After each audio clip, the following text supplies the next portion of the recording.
Bidang-bida isang sundalong magaling sumayaw, magpatawa at mag-magic sa isang event sa Kapalong, Davao del Norte. At sa Tarlac naman, nakakabilib din ang isang babaeng teenager na kahit may kapansanan, kayang tumugtog ng ukulele at maglaro ng badminton. Narito po ang report.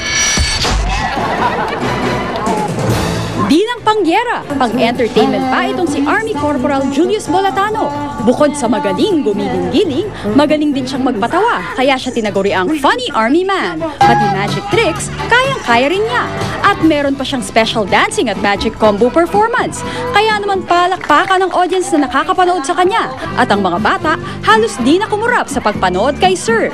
Dahil sa kanyang all-around talent, palagi raw life of the party si Corporal Bolatano tuwing may special events ang mga sundalo sa Kapalong, Davao del Norte. Inspirasyon din sa marami ang 17 taong gulang na si Erica Lagunero na kayang-kayang tumugtog ng ukulele kahit iisa lang ang daliri. Di lang yan, marunong din siyang gumamit ng cellphone at nakakapaglaro pa ng badminton.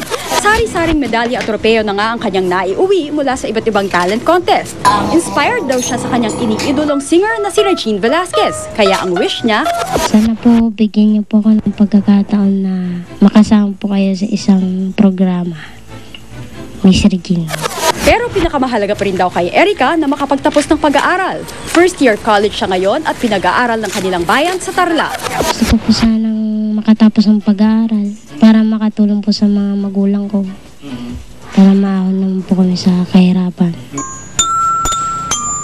Para sa saksi, Rosetti Rivera, nag-uulat. Kung nasa ng balita, ikaw tangligan ng katotohanan, magkasama sa pagbalitang walang kinikilingan. Walang pinoprotektahan o walang kasinungalingan, serbisyong totoo po lamang. Ako po si Vicky Morales. Ako naman Arnold Glavio, susunod ang Eyewitness. Hanggang bukas, sama-sama tayong magiging saksi.